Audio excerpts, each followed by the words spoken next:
I'd like to invite everyone to find a seat and we will begin.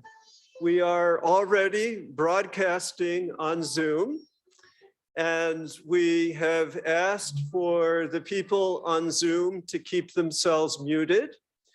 And we find each and every one of us in this interesting in-between space. We are here. There are quite a few of us here, and there are more of us out there. And I want to first introduce myself and welcome you to Loyola Marymount University. My name is Chris Chappell. I'm the Doshi Professor of Indic and Comparative Theology. I've been here at LMU for many years. And I want to welcome you to the 15th Annual Conference of the South Asian Studies Association. And I want to, first of all, thank the board members that are here. I want to thank the graduate assistants who are here in support of this event. And I want to thank Amy, who is the program administrator for yoga studies, David Rogoff, who is the administrative assistant for yoga studies. And I want to thank our supporting faculty as we get things underway tonight. So we have a couple of faculty members who will be honoring our first awardee, filmmaker Deepa Mehta. And then we're very happy to welcome Kinar to perform, headed by our wonderful three folks that we see already set up. And following the musical presentation, we will zoom in Professor Purnima Bhatt from Washington, DC, and we will also be zooming in historian Romila Thapar.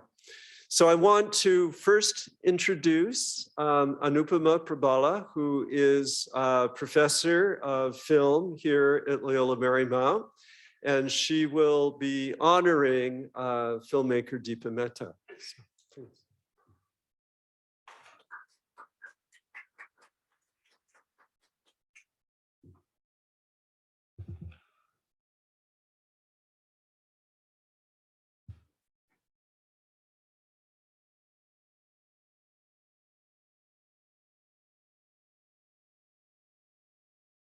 Thank you so much, Chris, and thank you, Sasa, and it's all the board members, the LMU community, and my own School of Film and Television, who were all a part of the event that we are about to start today. It's my pleasure to introduce Deepa Mehta, our honoree special award for outstanding contribution to art and culture. Deepa Mehta is an Oscar-nominated filmmaker whose work is celebrated on an international scale.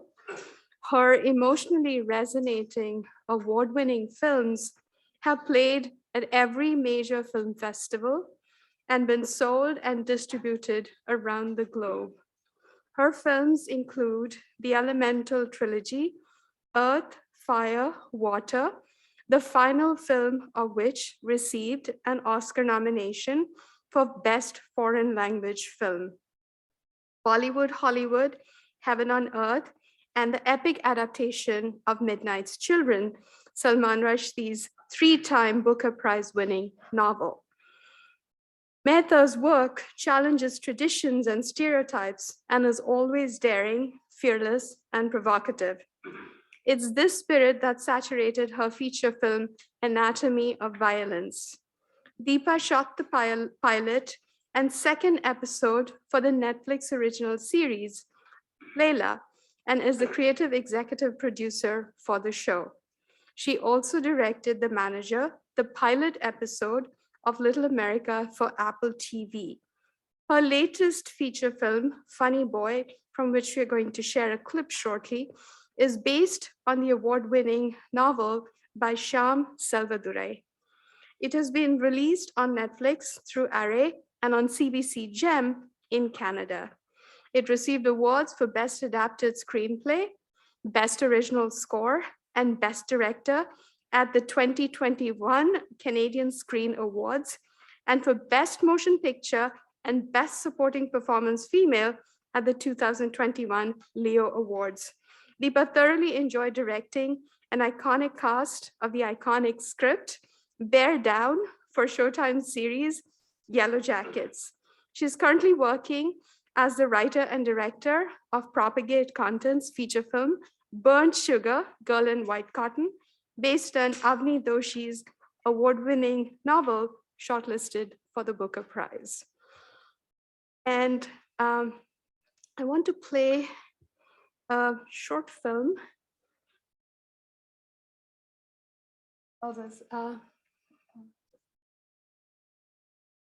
Find the other screen.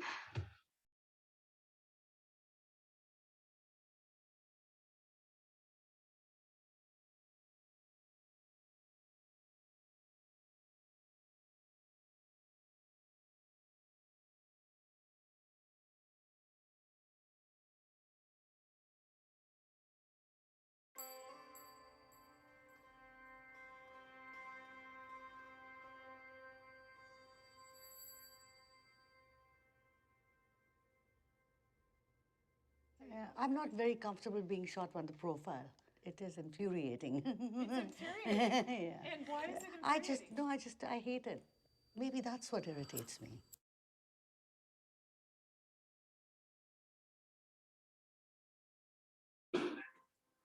Oh, sorry.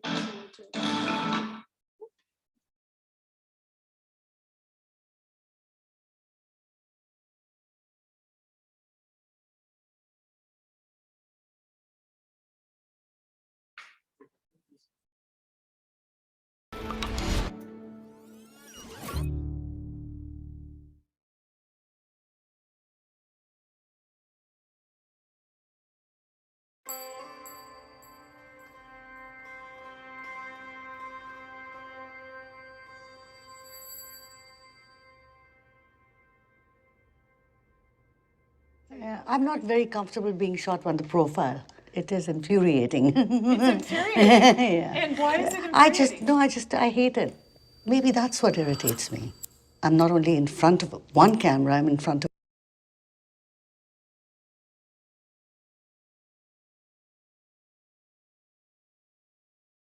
two cameras. I like them behind me. Father being a film distributor was absolute heaven. After going to school, all we did was sit in movie halls. I was watching Hindi films, and once a week in Amritsar, where I was born and I grew up, they'd have what they call Western films. Blue Hawaii was my first Hollywood film.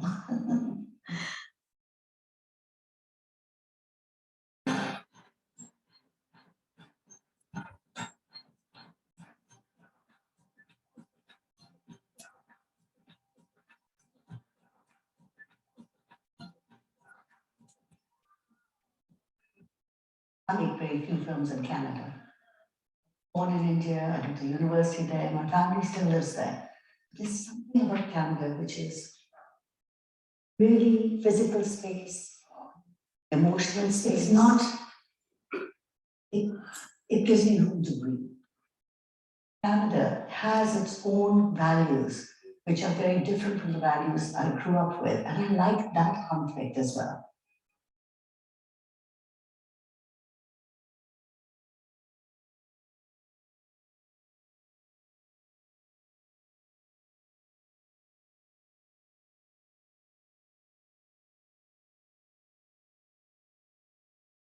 You'll never find an actor who doesn't want to rehearse. And basically, it's the actor and the director. Anything else?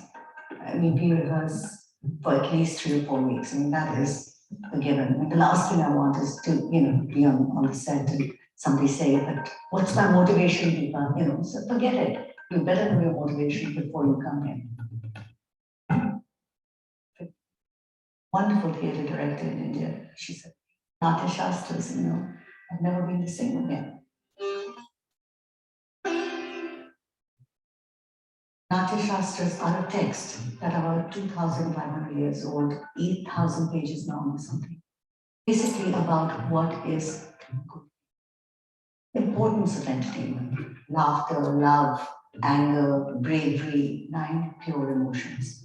The ninth one is the one that sort of binds them all together. And it's a grid. And the middle, the center grid is silence. So what we do is take a whole room and draw with a chalk the 8 boxes and have each box represent each emotion.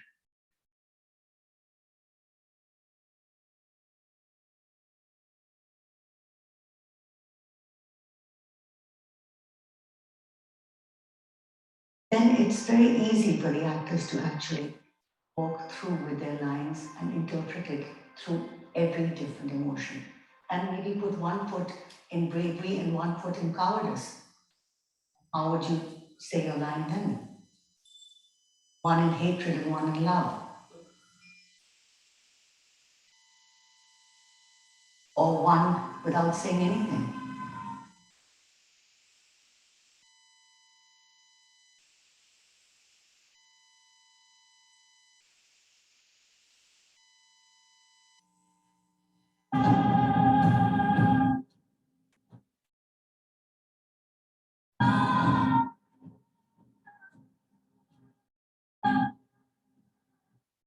What is political?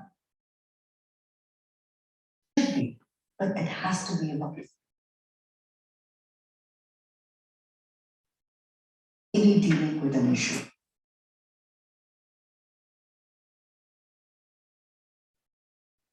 That talks, that stops, that decides to sit. Boring.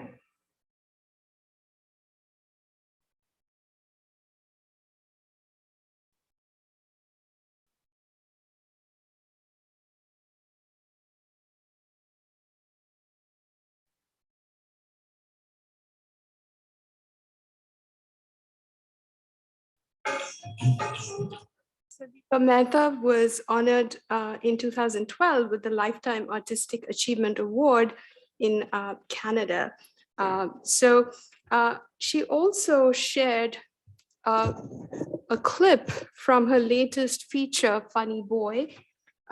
Very kind, she's been so wonderful. She's shooting in Portugal right now, that's why she couldn't be here.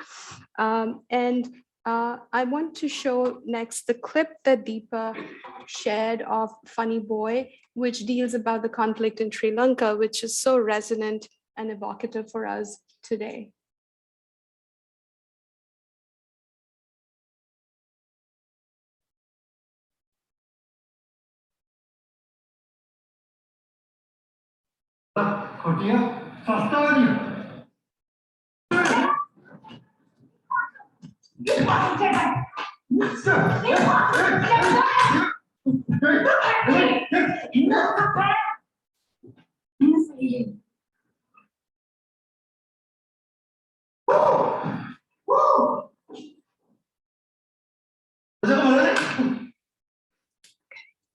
That was a clip from Funny Boy, Mehta's latest feature, and also very kindly shared this compilation of films, and particularly the Elements trilogy, which is her best known work, is something to look out for, but it's a selection from her entire oeuvre. Please enjoy.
simply outstanding.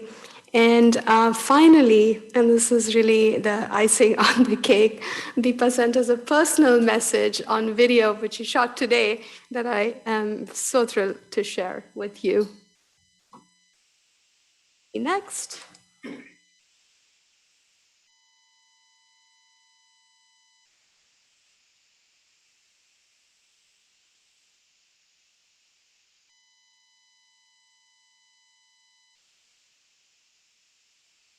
Namaskar. So moved and in such exalted company.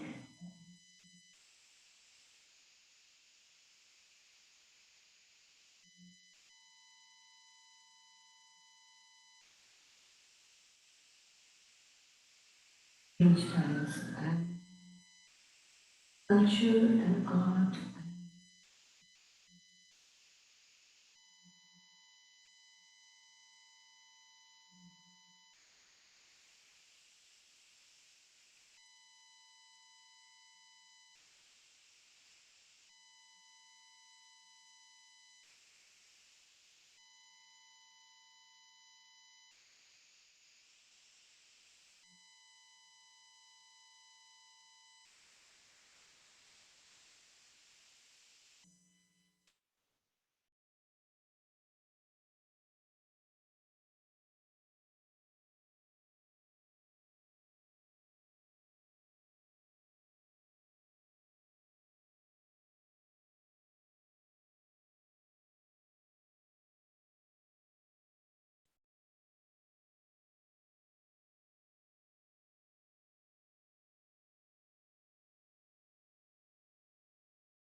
Thank you so much. Can you get the headshot of Deepa? I'm trying to find that.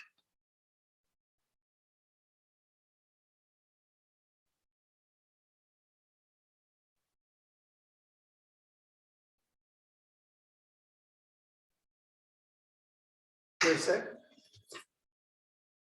I think we can stand here. And I want to welcome those of you who are in the room. I'm glad that you made it, Rafiq.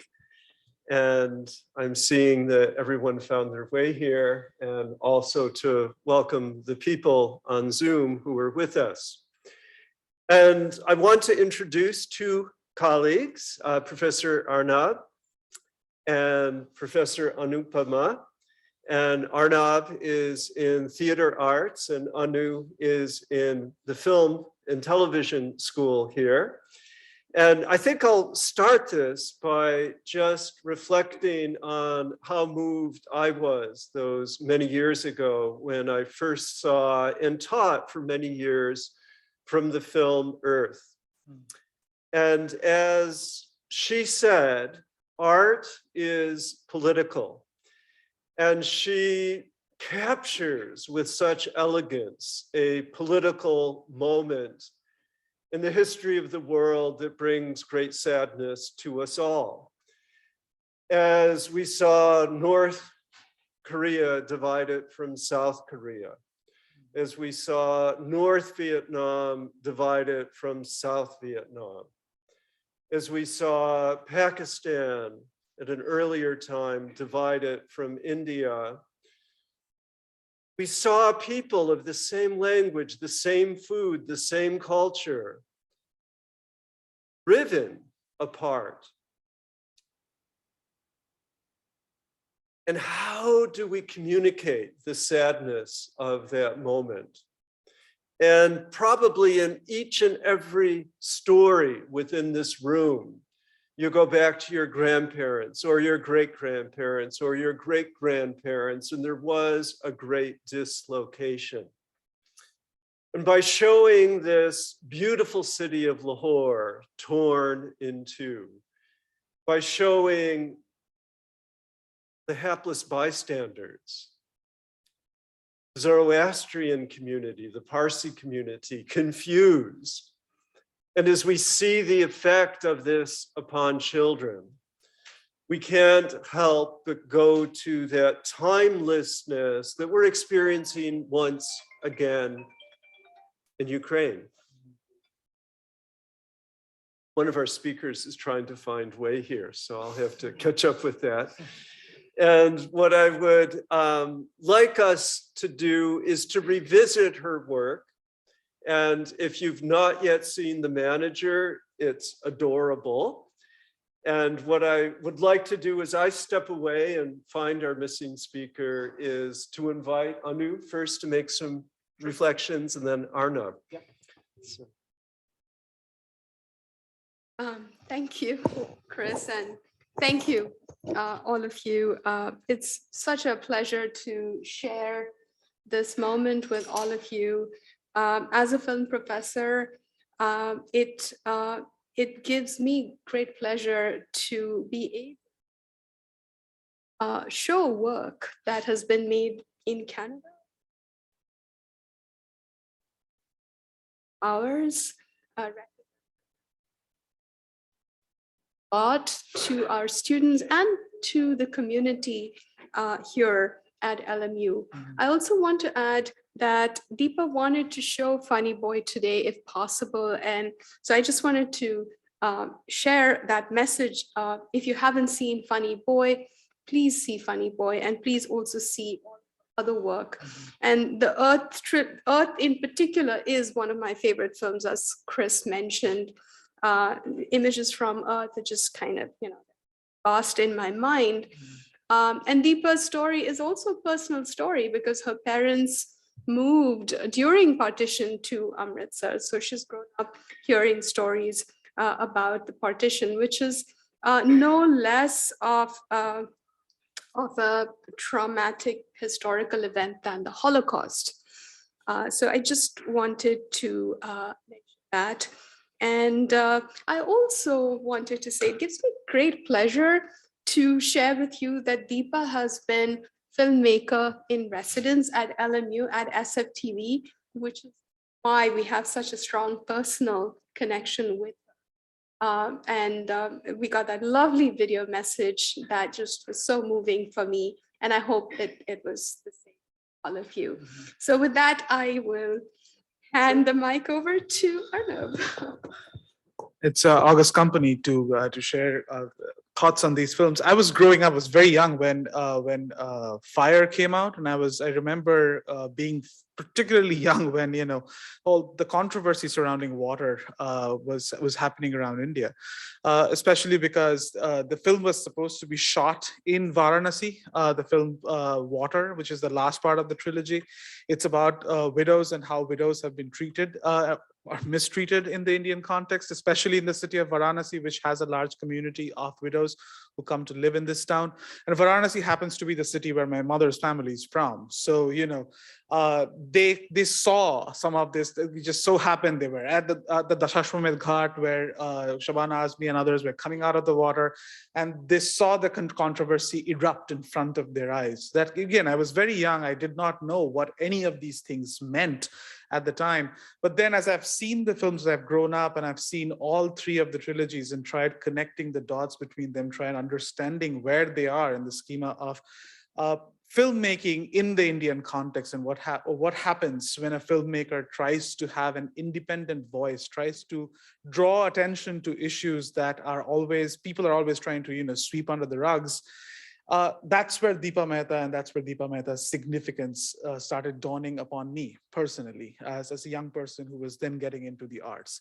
What I was also particularly drawn about today in her in the little video that we saw was her emphasis on the Natya Shastra. As someone who studies Indian theater, South Asian theater, the Natya Shastra is such a pivotal central text to our understanding of South Asian performance.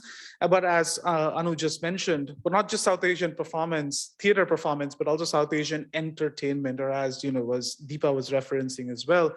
And that's a lot of the things that you see in the way that Bollywood functions, the way that Deepa Mehta's films function is a result of the way that the Natya Shastra is embedded in our psyches, even if we have not, even if all of us have not read the 8,000-page compendium that it is. It's not an easy text to get through. Let me tell you this. I've tried teaching it to my students. I've handed it out as reading, didn't go down very well. So now I summarize it. I'm like, here are the 36 chapters.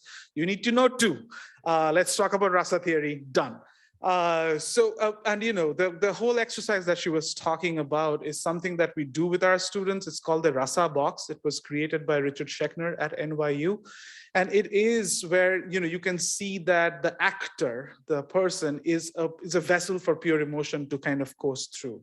It's very different from Western acting epistemology, which wants you to become and embody a character, as opposed to that in the Eastern way of thinking, especially in the Indian aesthetic. You don't have to become the character. You just let the emotion pass through, and that conveys the message. It creates the corresponding reaction, the rasa and the bhava interaction, and that takes care of it. So I was particularly drawn to it because it, you know, it's very, we often forget that in the glitzy world of Bollywood that we witness. And we often forget that why it is as glitzy as it is. And I'm sure Anu has, you know, better insight into the film aspects of it. But when I watch films, when I watch stuff like Deepa makes, I'm reminded why everything, no matter how a novel works, no matter how the original text works, the ending is always on a note of hope. The ending is always on a note of positive progression. The ending is always looking forward. And that is the 9th rasa that she was referring to, which is not in the original Natya Shastra. That is not in the Bharata's Natya Shastra. It's in the commentary that was created in the Natya Shastra by Abhinava Gupta, who's a Kashmiri scholar of the Natya Shastra. And he talks about, you know, how all of these 8 emotions need to come together, but at the end of it, it is tranquility. At the end of it, you need to find a place of peace. You need to find a place from where you can think how and where to go forward. And that's why if you start thinking of Bollywood, if you start thinking of Indian aesthetics in those terms, a lot of it starts making a lot more sense. So like Anu, I would like to invite all of us to, you know, engage with Deepa's films more. She's one of the very few filmmakers, South Asian filmmakers located in North America, who's also looked at North American life of the South Asian diaspora. I'm particularly reminded of, you know, of The Namesake and Mississippi Masala. Mississippi Masala was one of the first films that brought attention onto the South Asian American diaspora. Sarita Chaudhary, who's such a phenomenal powerhouse of an actor, was showcased in such an important role opposite Denzel Washington. I mean, come on, it's just, you know, I mean, it's just yummy. And so she's one of the very few people who deals with us as a community, South Asians, not in our own location, but displaced, dislocated for whatever reason, whether it's a dislocation by choice or if it's a dislocation by force. She engages with us, with communities like us. And I think that's very important to bear in mind as well. Thank you. Anu, any other thoughts? Yeah.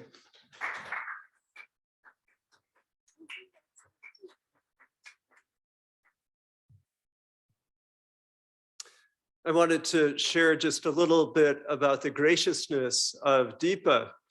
And I happened to be in India during the release of Midnight's Children. And it was all over the newspapers, all over the television, that this film was premiering. And I was staying at the India International Center in Delhi and was just sort of humbly with my jet lag, having my breakfast. And there she was. And I thought, oh, and through the generosity and hospitality of Navin Doshi, who is here, I had met her at his house. And as we heard, she was also scholar, artist in residence here for some time. I didn't see a lot of her during her time here on campus. But there I was, just looking and then tending to my oatmeal and my whatever it was, my roti. And then I look up and she said, "You're Chris Chappell." She was at my table. And I just was, you know, so honored. And so grateful that she remembered me when, of course, she had no reason to remember me other than as a fellow house guest. But it just shows that she has that tenderness of heart that elevates the memory. And that as we watch her films, we participate in that tenderness of heart, and our memories become ever more so.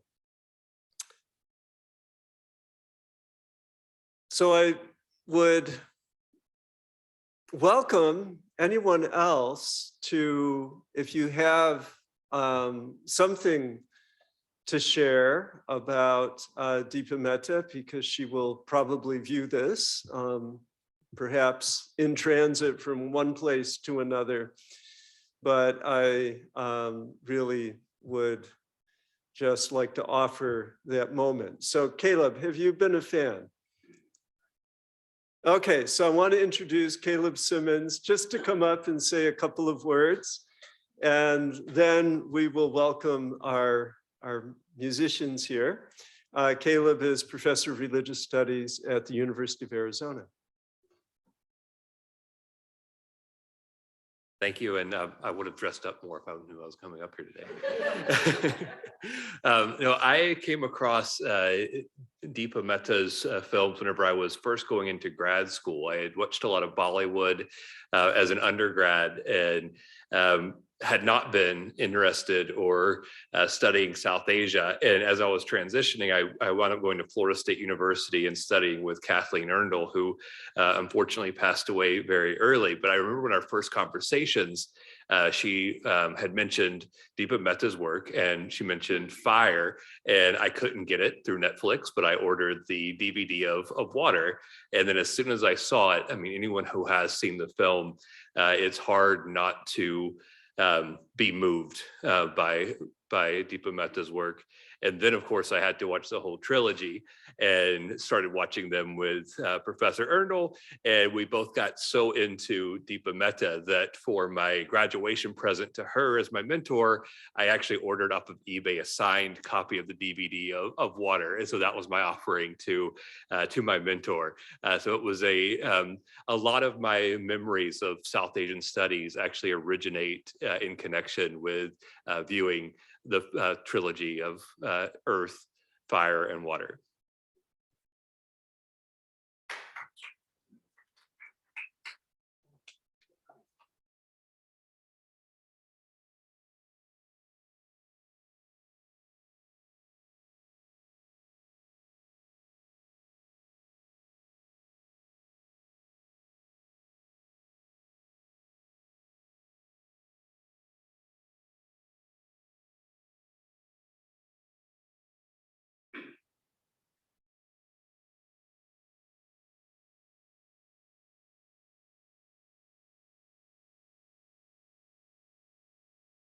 Naveen Doshi just reminded me of his happy memories with Deepa Mehta and honoring her some more than a decade ago when she was here in Los Angeles. So I'd like to welcome Neil and company and ask them to introduce and to present. And Kinar is a wonderful addition to the LA cultural scene.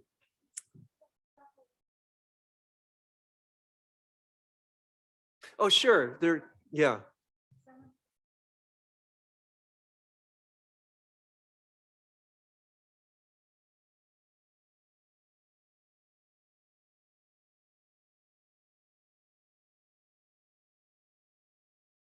Correct. It was the film. It was moved to Sri Lanka because of the riots that broke out in India.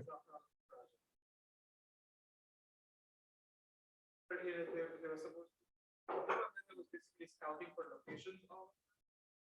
Yeah, I remember this because my West Bengal, they invited her to come and shoot part of the film there.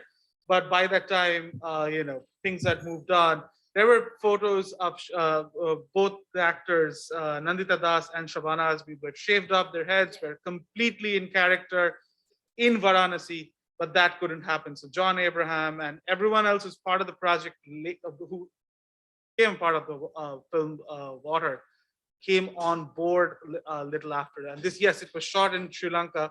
So again, for those of us who've been to Varanasi, it was a bit of a dissonant experience because Sri Lanka does not have the ghats that look like Varanasi ghats, but it made the statement. So there was that kind of a bit of a dissonance there. But thank you for that. Thank you, Arnab, and thank you for that question. So for those of us who were in India at that time, this was very real. Deepa Mehta was banned, her work was banned in the country. And I am a professor of film, so I'll mention that there are filmmakers in Iran like Jafar Panahi, whose work is banned in Iran, but the Iranian government has to recognize him because his films actually define Iran outside of Iran. And I think Deepa Mehta's Elements trilogy is on the same level as Taxi and some other films that are banned in Iran. I'll also add that you can imagine for those of us who were trying to see Deepa Mehta's work, and I saw Earth at Siri Fort Auditorium in Delhi, it was a little bit like, trying to get tickets by contraband because it was very, very difficult to see the films. But eventually the films came on the festival circuit and then they were available on eBay. Again, this is very much like contraband. So this just says something about the power of Deepa Mehta's work, which could not be contained by a ban.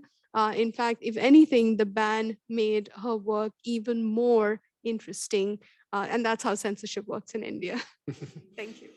Yeah, to add on to that, again, as a young person who wanted to watch the trilogy, the primary resistance came from home.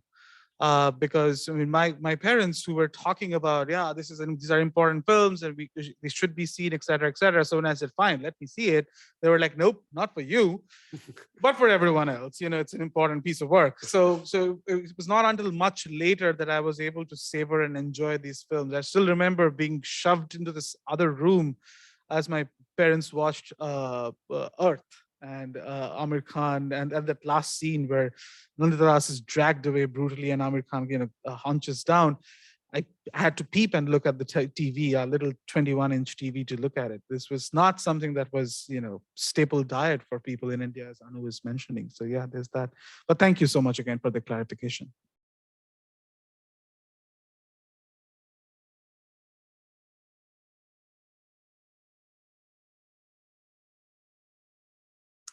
Any other questions? No. Okay, good. Yeah, go to the background.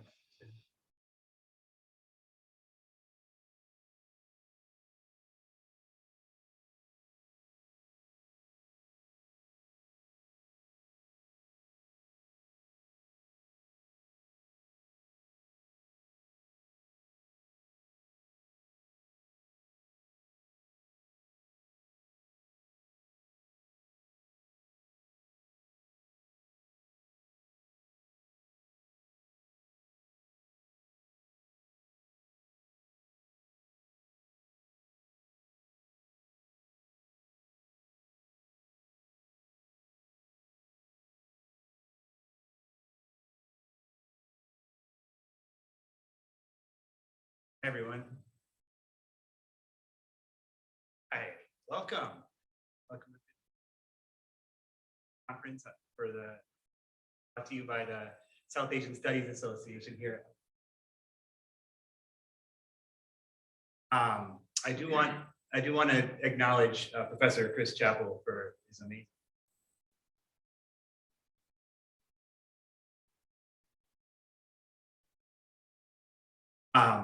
I also want to thank the entire team at LNE.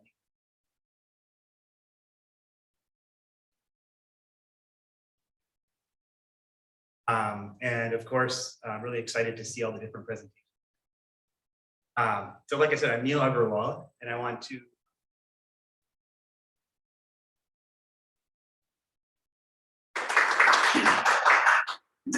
Rajeev's a really, really well-known sitarist, so it's just a. Rajeev is also the founder and director of the Los Angeles Academy, also called. And Rajeev is actively involved in educating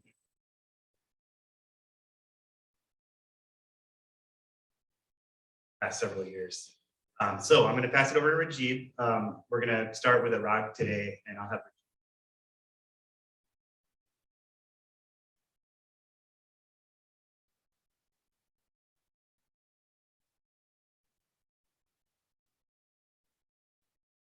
Today I'll be performing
We should do a little sound check here.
Appreciate that. And let's give it up for Rajiv Karmakar one more time. Thank you very much.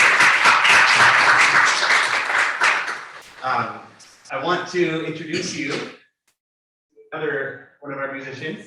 Do you need a moment? Yeah, is that okay? This is James Waterman. James is, again, one of our closest friends and collaborators. James is an incredible composer and multi-instrumentalist, so we'll be featuring him on various instruments today. This is the marimba, we have the djembe. I think on Sunday he'll be playing a little bit of dola too. So well, we have a lot of different styles of music we'll be playing. James is also a great educator and has really made music education accessible to a lot of people around St. Louis. So I have a lot of respect for what he's doing. Hey. So yeah, thank you. So now we're going to play a piece that sort of mixes Indian musical concepts with some West African musical concepts. It's a song called Mercy.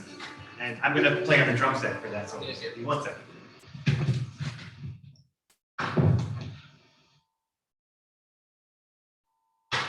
Yeah.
Got a moment.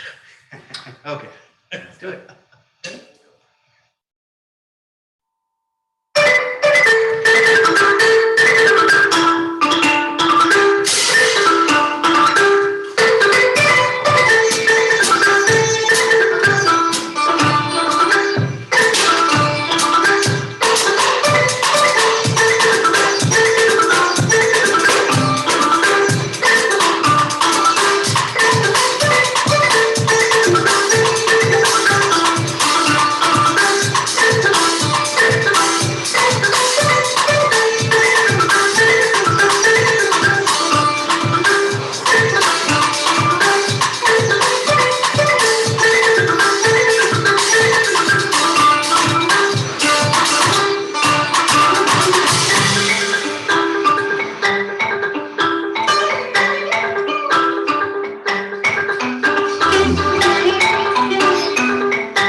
He's gonna grab a chair really quickly. Yeah. Sorry, we didn't have a whole lot of sound checking, so I'm sorry about that.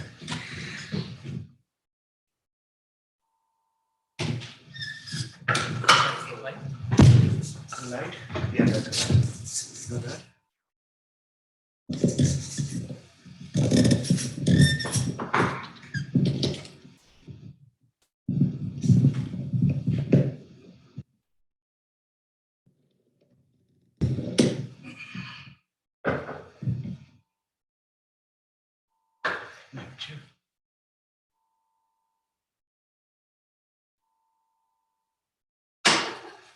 It's better.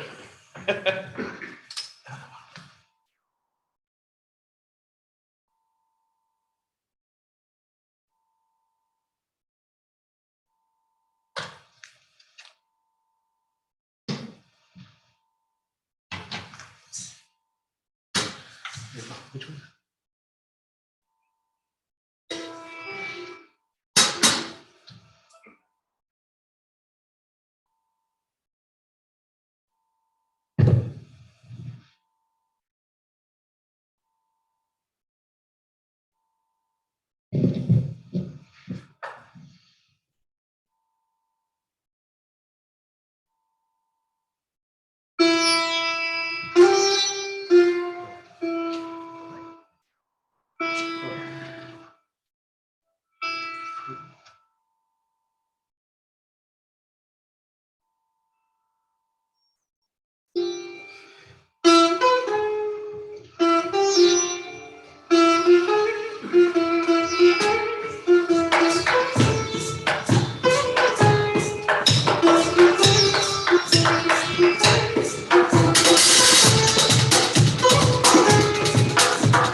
A lot of live music in the last 2 years. So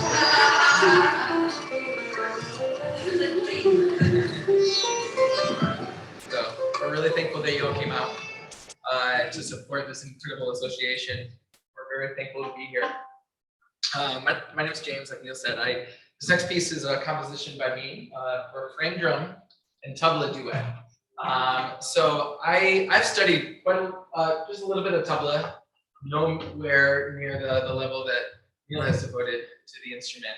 But in my studies, I've been playing frame drum for much longer, and so I wrote this piece as a way of kind of adapting the different sounds of the tabla to this instrument. So you're going to hear us play some phrases back and forth. This idea of back and forth between that's found so often in Hindustani classical music. And you're going to hear some sounds and phrases that are going to sound pretty similar on both instruments. So maybe we can demonstrate some of those real quick, Neil. So how gere nagate kate kate genada. Yeah, for me, it's going to be. Okay. So kate kate genada. Right. So you're going to hear us kind of go back and forth, and also find different ways that we can interlock. That's the second channel. All right, we're our own sound crew today as well.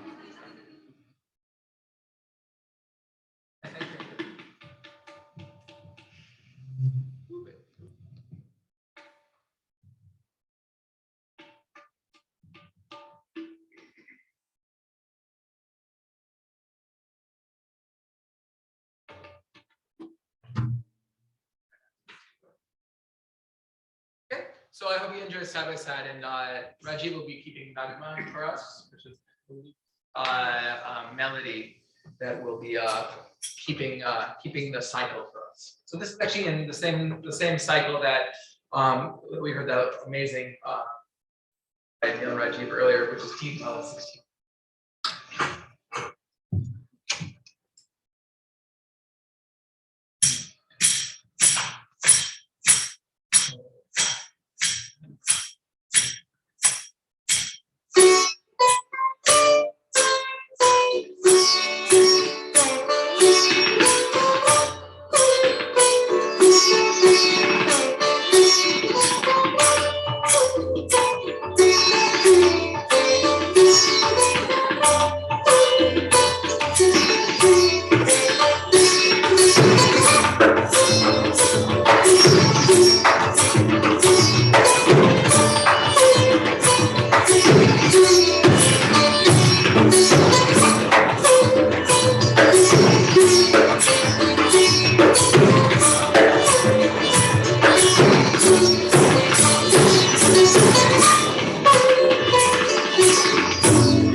more teen tall for you coming up. This next piece is a piece called Chakras.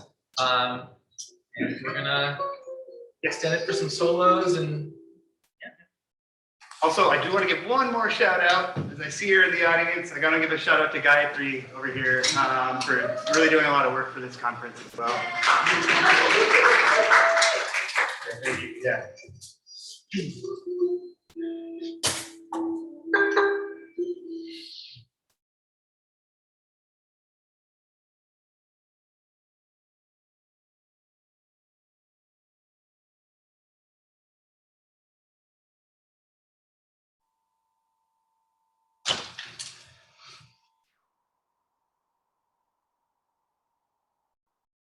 This will be our final piece today.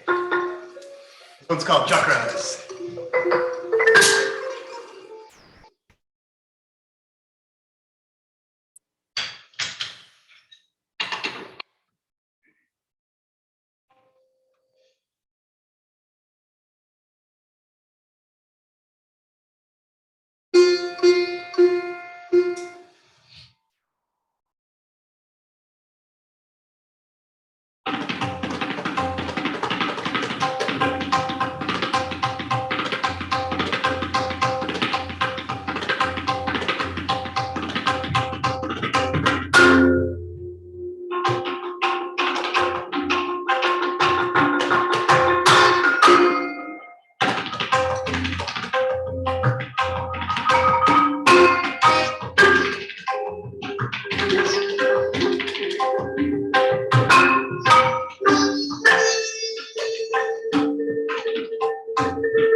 Thank you so much.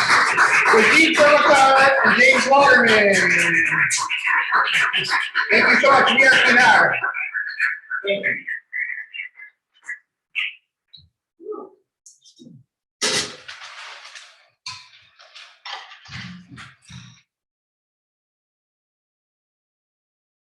So I'm going to invite, and they don't know this, I'm going to invite Mugdha and Arinjan to come up and say a couple of words, and I'll explain why. And before Naveen fades away, I also want to invoke Michigan. And although we may not know this from the program, Neil is a lawyer trained at the University of Michigan. He is also a librarian and curator within our special collections and has helped put together this remarkable exhibit to which you are all invited in our library at 4 p.m. tomorrow. Naveen trained in engineering at the University of Michigan. And Nirinjan did her PhD on the Bakovich at the University of Michigan. So although they're very cold and probably snowy back there, we're so blessed to have them all here with us. A little bit of Michigan. Go blue. And I also want to remember with Mugdha, maybe she'll say a word about it or two, when we were at the Ganges View in Varanasi, 4 summers ago, and just how sublime this is the best of cooking, isn't it? The most wonderful. So come on up and say a couple words. Thank you.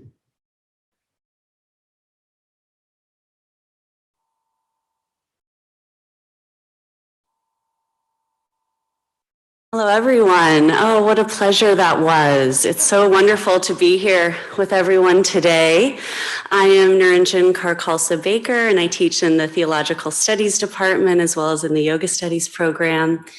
And yes, as Professor Chris Chappell mentioned, I have studied the Geordie Pakavage, and this was just such a delight. And thinking about South Asia challenges and transformations and how these streams flow together over time, mixing between cultures, and we really got to hear that within the music, and that was just such a beautiful honoring of the arts. And what really enlivens these traditions is through the rasa, like Arnab was speaking of before. Well, what is that ras? You know, that really, that emotive quality that connects us all. And it was just an honor to witness it and be here with everyone.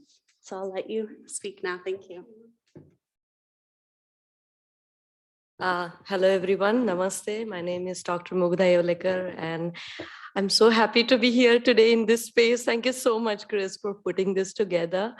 I was here, and Chris is my mentor. So this space is very, very special. And in some ways, I never use this word, but sacred to me. You know, unless I wouldn't use such a powerful word. I'm very happy today because I've been learning Hindustani classical for many, many years, but then, you know, on and off. And pandemic was a gift to me in that I could start my music again. So, but what's missing is, you know, the real performance, because you watch things online, it doesn't give the aura, it doesn't give you the vibes, and the rasa and the bhava that you were talking about, when the listeners are there and when the performers are here, and the chemistry that, you know, and this auditorium is amazing for that. Many, many times I've experienced this. So I think that being in the space and our bodily presences, they create a lot of this fun and that experience of going beyond yourself and just, you know, being with the universe and the cosmos. So I think that, because if you are listening to, I mean, there were many concerts that we attended online and virtually, but you're still in your own, you know, spaces. So I think there's something about like somatic about, you know, this being in one space together as we enjoy the suras. So special thanks for that. And I was reminded of our Ganga, many, I think 3-4 years ago, we were doing our Uberoi teacher training program in India. And as we were doing, everything was planned, but you know, everything is planned, but nothing is planned. That's how India works, right? So we were just on the Ganges, Ganga Ghat, and I think it was the Shashwamedh, if I'm not, but anyways, one of the ghats, and it started raining. It started raining. We were all walking together, and suddenly we heard Hindustani classical suras somewhere, and Chris was there. When Chris is there, you have entries to places, you know, easily. So he entered, we just sneaked in. I think, I don't know, or was it planned? I don't know. For me, it was just, my memory of that is that it was a gift which was not here, which was not planned. And we went, it was a beautiful space like this, very cozy and intimate, not too big, you know, like where you feel like you're one of the thousands of people, you know. So we were sitting and it was raining outside. And it was Megh Rag, Megh Mallar, that too. So it was Megh Mallar. I mean, just be with me as I tell, like goosebumps, right? Megh Mallar, you don't expect this. Ganga Ghat put this together and nothing is planned. You just walk in and the suras just basically envelop you. And so it was, and I think I had a similar experience today. We were missing this. So thank you so much for this conference and this experience.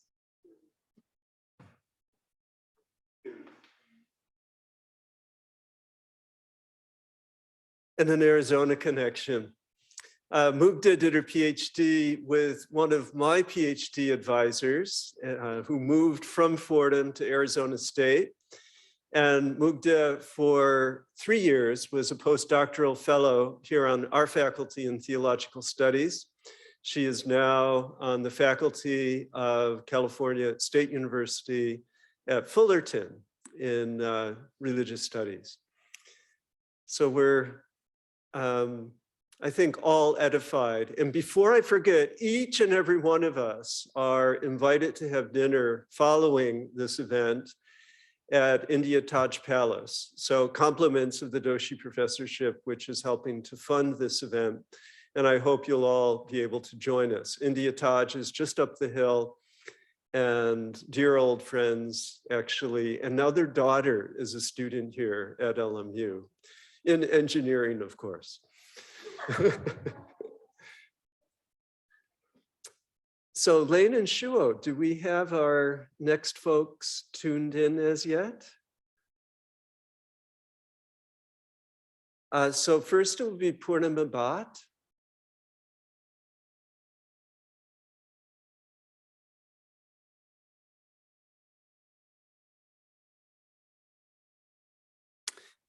Yes, Purnima and Romila, if you could raise your hands and they will make you co-hosts. And these are the miracles of the modern and postmodern age, is that we are soon to zoom in, as we will for the next several days.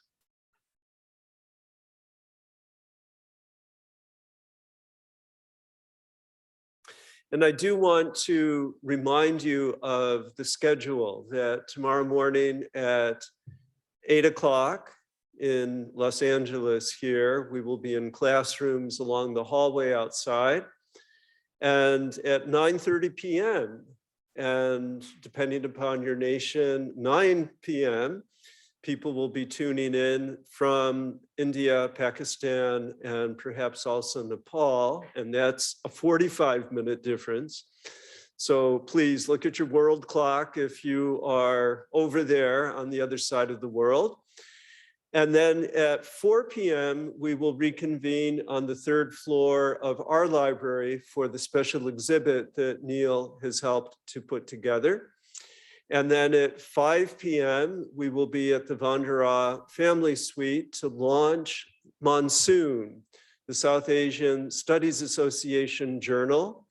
And the writers of the 5 inaugural pieces will do a brief synopsis and will show you what will probably go online next week and will be sent out to all of the participants. And we have more than a dozen folks who are presenting. We have about 60 presentations over the next 3 days. And about more than a dozen folks have agreed to submit to the process of peer review so that we will keep this new journal rolling forward. And then at 6 o'clock, we have a remarkable opportunity to be with author Akash Kapoor.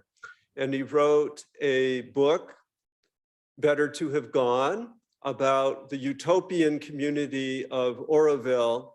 And we have several interlocutors, Professor Debashish Banerjee from the California Institute for Integral Studies.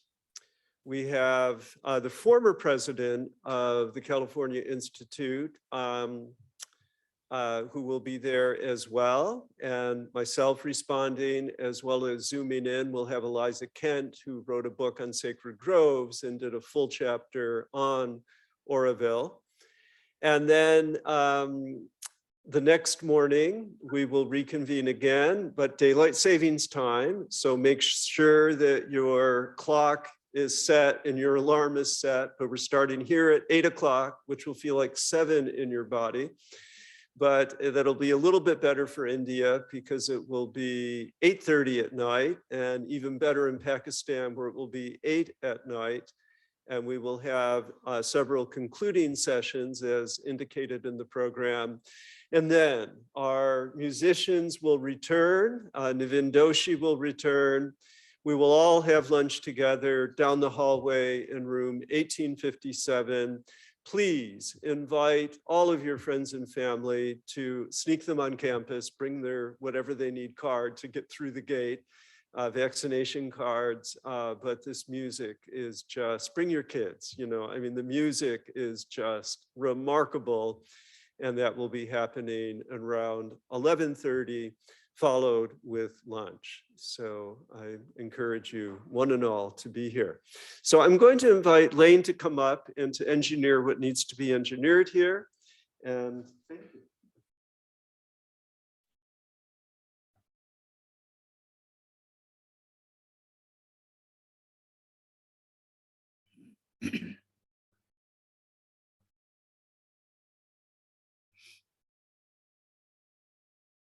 If you want to try speaking, we can see if your volume comes through.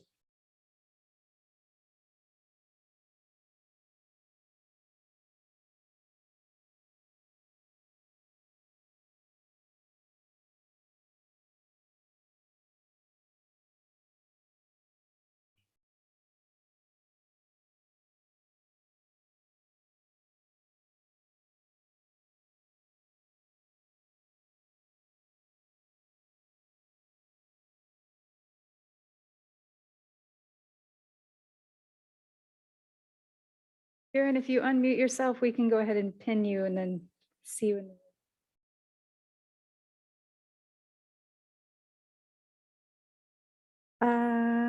we can try gallery view.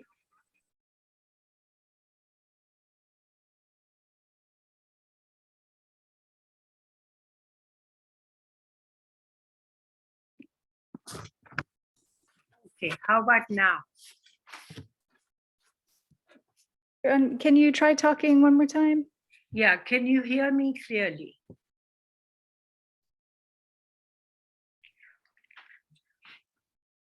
Are you dialed in? Do you want to try unmuting? Well, I unmuted myself.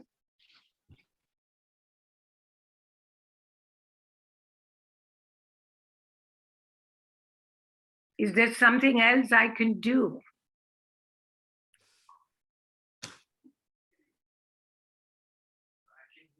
Hi.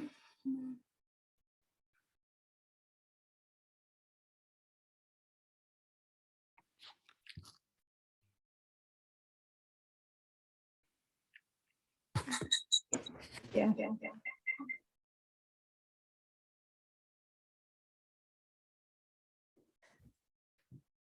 Can everyone, there we go. Can everyone else in the Zoom hear? Is it just in-room audio that we're having trouble with? If anyone wants to drop in the chat, can you hear the other speakers? Or are you only picking up in-room audio? Yes. I'm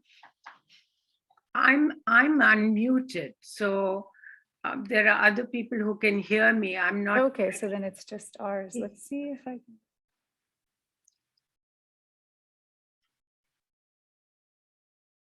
Okay, I hear from Julie that they can hear me clearly. Oh, great. We can hear you now. Yeah, just got you in the room. Okay. Welcome. Loud, but yeah, that's all right. There we go. So should I go ahead now? Yes. Yes. Okay, okay.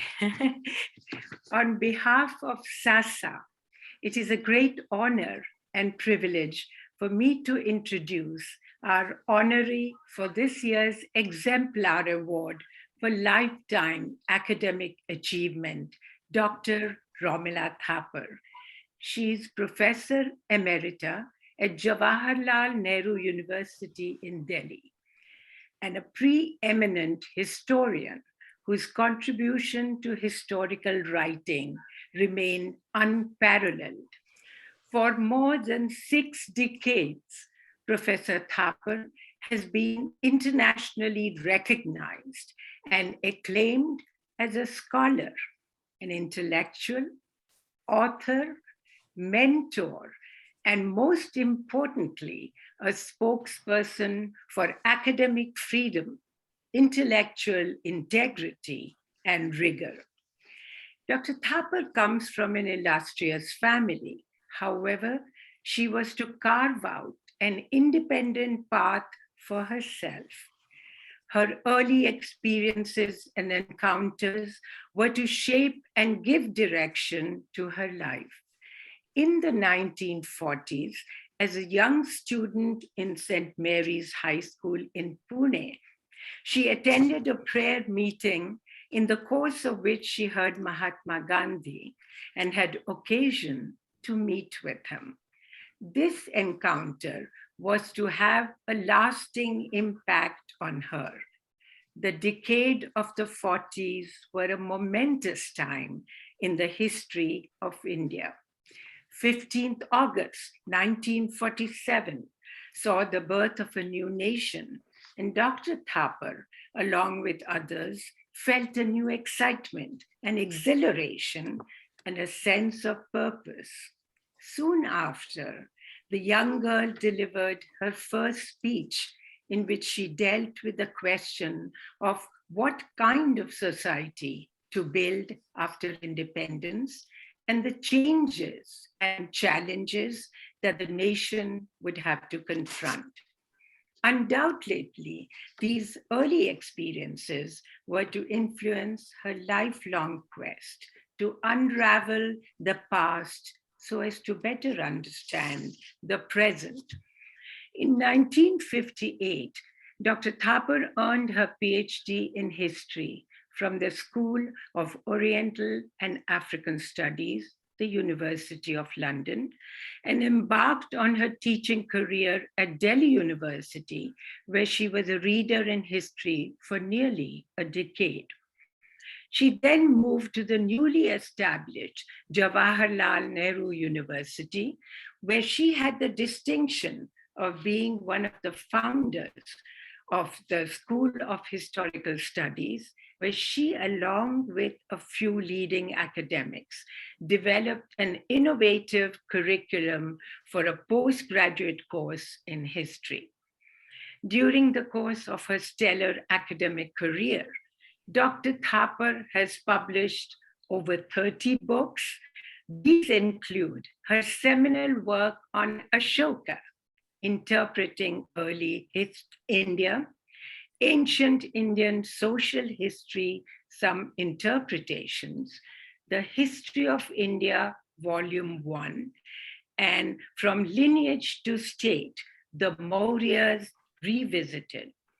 These books, based on extensive Sanskrit, Prakrit, as well as Buddhist and Jain texts, opened up the study of ancient India for inquiry and interpretation and enriched our knowledge of the past. Very early on, she challenged the then prevalent colonial ideas that Indian culture was ahistorical and static, and that Indian civilization lacked a sense of history. She has also explored ideas of cyclical and linear time. Her other works, like Shakuntal and Somnath, The Many Voices of History, reflect her growing interest in cultural and social history. In 1983, she was elected the president of the Indian History Congress, and in 1999, a fellow of the British Academy. Dr. Thapar's work has enriched our understanding of the past, and more importantly, altered how we look at the past. As she has pointed out, the reconstruction of the past must be based on rigorous methodologies that draw from historical sources, but is further enriched by the evidence from the related fields of archaeology, linguistics, sociology, anthropology, oral history, and the study of economic and political institutions. Thus, she emphasized an interdisciplinary approach to knowledge. Her more recent writings, specifically The Voices of Dissent, trace the history and evolution of dissent on the subcontinent. This book and subsequent writings about it for the past, and she had been writing about it for the past half a century. She reminds us that the spirit of questioning and dissent lie at the very root of political discourse, and that dissent has deep historical roots in India. Furthermore, she rightly points out that India was never a homogeneous society. Diversity and pluralism are characteristic of Indian culture. In her more recent writings, Dr. Thapar draws a clear distinction between Hinduism, the religion, and Hindutva, the political ideology of Hindu majoritarianism. She has forcefully argued that democratic societies must be built on the ideals and practice of inclusivity, social justice, and recognition of multiple and coexistent identities. In all her works, Dr. Thapar presents a more complex and a nuanced picture of Indian history. As Audrey Truschke, a historian of South Asia at Rutgers, stated so eloquently regarding Dr. Thapar's work, and I quote, "She does not bow to political pressures, but rather is a model of what it means to be an ethical historian," close quote. Through her lifelong dedication to writing and teaching, Professor Thapar has inspired a new generation of historians and scholars. Her work is grounded in evidence and data-based scholarship, unbiased analysis of the past, and a reliance on multiple sources from various disciplines. They employ a dispassionate approach towards her subject. It reflects her plea that intellectuals and academics must question authority, all forms of it, and not capitulate to those in positions of power. Dr. Thapar serves as a model and a champion of academic freedom, secular democracy, and religious tolerance, free speech, and open and robust discussion. For her astounding body of work and contributions to knowledge, she has been recognized all over the world, from universities like the University of Oxford, Chicago, Brown, Edinburgh, Calcutta, Hyderabad, University of Pretoria, the Institut National des Langues et Civilisations Orientales in Paris, and many others who have bestowed her with doctorates and their highest awards. In 2008, Dr. Thapar was awarded the prestigious Kluge Prize by the Library of Congress. As the citation stated, Dr. Thapar's work, and I quote, has changed the way India's past is understood, both at home and across the world. Her work is part of the authoritative canon amongst academics who employ it as a foundation for further research, close quotes. On a more personal note, I should mention that, like so many other historians, my own life was touched and deeply enriched by Dr. Thapar. In 1965, more than 50 years ago, I was a student at Delhi University in the master's program in ancient Indian history. Like so many of my fellow students, I had heard of her brilliance and her formidable presence in the classroom. Like them, I too felt somewhat intimidated and scared in her presence, particularly in the presence of this towering personality with her aloofness and larger than life presence.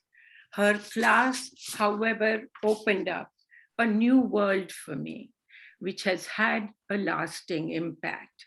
The insights my fellow students and I gained from her knowledge were immeasurable. Most important for me, it was the revelation that the study of history was less about dates, events, and dynastic histories, and more about learning to use a range of sources and methodologies to unravel and better comprehend the past. The study of history was thus transformed into an analytic and introspective study of the past. Over the years, what we once perceived as the aloof, formidable, and distant intellectual became a warm and living presence. As a woman especially, I have developed immense respect for her and found in her an unparalleled role model worthy of emulation and enormous admiration. For me, she exemplifies an independent, self-assured, brilliant woman. Muriel Strode, a poet, has written, and I quote, "Do not follow where the path may lead. Go instead where there is no path and leave a trail," close quote.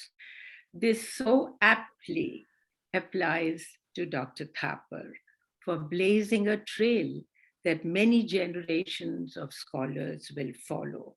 So it is with great pleasure that I join SASA in recognizing an exceptional scholar and her long and distinguished service to the study and dissemination of history.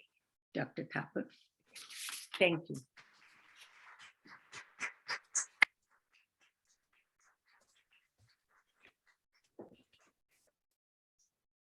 Must confess, I feel rather overwhelmed by this very generous introduction.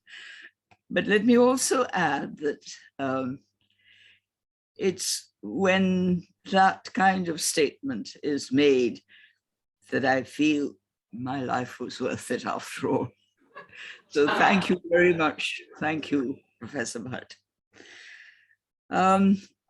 I would also like to thank the South Asian Studies Association for this great honor that they have done me in electing me to the Academic Achievement Award. And I have much pleasure in accepting this award. I'm sorry that owing to the problems of the pandemic, which has gripped the world, it is not possible for me to travel out to California to be present in person on this occasion, as I would very much have liked to have been. But let me assure you that I am certainly present, not only virtually, but also in spirit. So thank you once again. It was suggested that I might speak about my life and career. So much has been said already that I feel I really don't have to add too much to it, but let me try and fill in a little bit here and there. I had an unusual start to my life, since my childhood was spent in the Pathan countryside. of what used to be called the Northwest Frontier Province of British India. That was in the 1930s. My father was a doctor working in the army, and he was posted to these, what were regarded as rather remote areas. And when he visited his patients in the mud forts, the Pathankots as they were called, dotted all over the landscape, my mother and I went with him. And when we arrived, he would be taken to see the patients, and my mother and I would be taken to what was called the Zenana, the women's quarter of where they lived. And there was much fuss made over us because we were, after all, related to the doctor, and the doctor was held in great esteem. And these are all fun memories for me. I remember them with intense pleasure and a great sense of how nice it was. And my schooling at that point was in places like Peshawar and Rawalpindi, in small, privately run schools for the children of those who lived in the cantonment. In the 40s, my life changed. My father was posted to Pune in Maharashtra, and that is where I spent my teenage. I was admitted to an excellent school and then went on to joining college there. It was at that time, and Professor Bhatt has referred to it, when the national movement in India was peaking in the 1940s, the mid-40s. And all of us were ardent nationalists, even in school. My father was subsequently posted to Delhi, and so I finally ended up with a degree in literature from the Punjab University in 1952. But by this time, I had decided that I really was interested in studying early Indian history, largely out of curiosity. I was still not going to be an academic or anything of that kind, but just out of interest. I was the old story about, what was our identity in the past? So you look at ancient history. And if possible, I wanted to go abroad for this, not because the best centers were abroad, but not because I wanted to be an academic either, but I just wanted to taste the pleasure of living an independent life. And this was my obsession right through. I wanted an independent life, independent in an international metropolis like London, and slowly discovering myself in as pleasant a manner as was possible. And I searched around for a place, and in the process discovered the School of Oriental and African Studies in London, which absolutely suited me. It offered a course specializing in ancient Indian history, so that's where I went to study. And I was immensely fortunate when I look back on it now, because it was such a specialized institution in those days. I'm talking about the 1950s. It was such a specialized institution that hardly more than a couple of students sought admission in any subject that they were teaching. I took many courses, for example, with Professor Basham, who was my tutor in history, and of course, Professor Bruff, who taught us Sanskrit. And this was a rare treat. It was like being taught a subject not through formal lectures in a vast classroom, but through tutorials and conversations with the best people available. And I do consider myself to have been extraordinarily lucky in that case. I did my PhD on a reassessment of Ashoka Maurya, and my study differed from the many previous ones, of which there were multiple. I tried to place the ruler in the historical context of his times and not treat him as an isolated figure. I learned so much through the study of the Mauryan period and the sources because it involved a variety of sources. Inscriptions, which were primary, and then texts in a variety of languages, Sanskrit, Pali, Prakrit, Greek, not all of which I knew, but the Sanskrit and the Prakrit, yes. And an understanding of contemporary archaeological data. This made me aware of the importance of consulting as many sources as possible in the study of any topic. And in the world of today, the kind of sources that we consult has, of course, expanded in range enormously. In returning to India, I went through some problematic times, but finally settled into a position at Delhi University. There was an excitement of teaching good Indian students, and this I much enjoyed. But my wish to introduce the new kind of history that I was familiar with and I was grappling with at that time was not generally encouraged by many of the existing teachers, who were rather set in their ways. And this was a point in time, which is a very exciting point of time in Indian history. This is where Indian history was shifting from being an essentially ideological approach to one more rooted in the social sciences. And this shift from Indology to the social sciences was really one of the more intellectual enterprises that were happening at that time. I was supportive of the shift, not that I objected to the Indological approach that has resulted in such fundamental research, but the emphasis of the social sciences encouraged a different kind of questioning of the past. And this resulted in the surfacing of theories of explanation that were new to historical studies. It also resulted in questioning many colonial theories that had earlier more or less been taken for granted. And this process of questioning was a major departure from the previous narrative of history, and it has now resulted in a far richer and more nuanced understanding of Indian culture and civilization.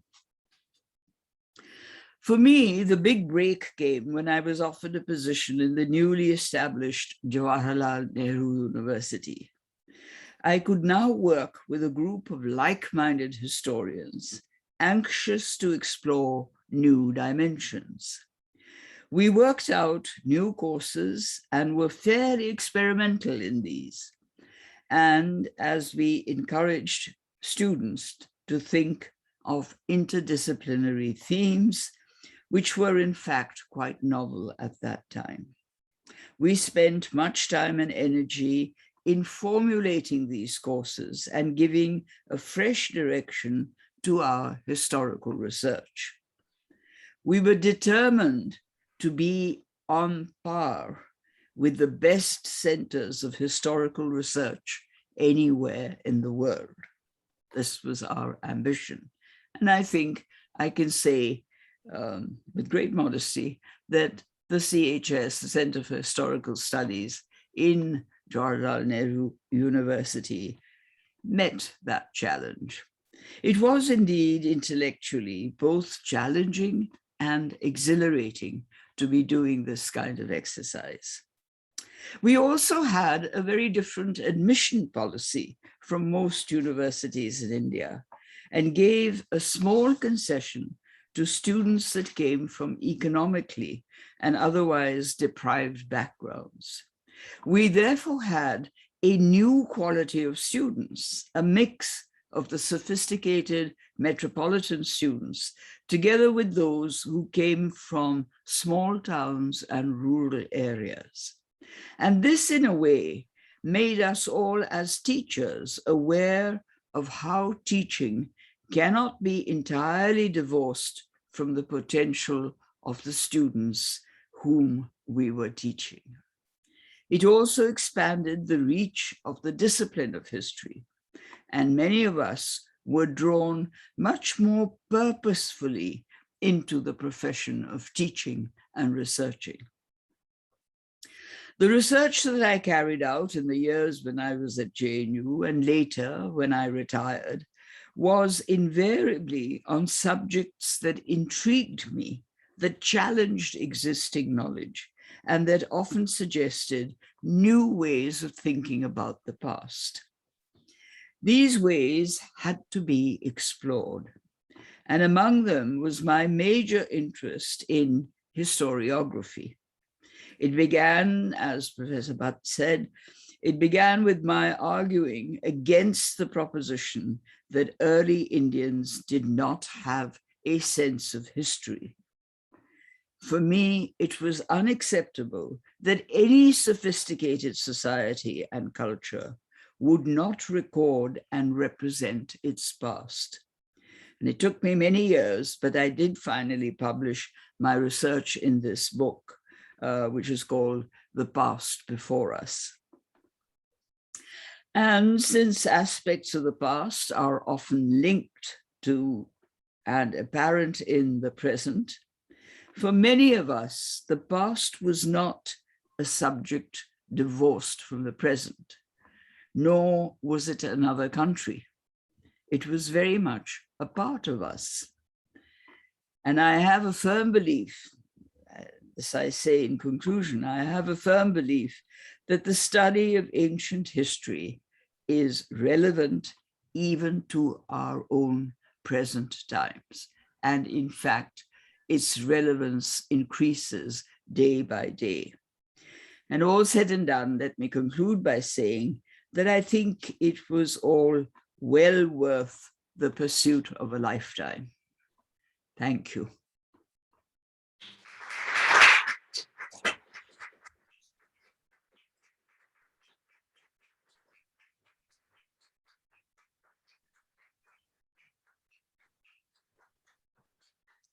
Such an honor to be in the presence of greatness and in the presence of history. She's invited me to visit with her this summer and to present our award, and I so much look forward to that opportunity. Now, as we come to a close tonight, I want to thank Gayatri, who I see here, and Shuo and Lane.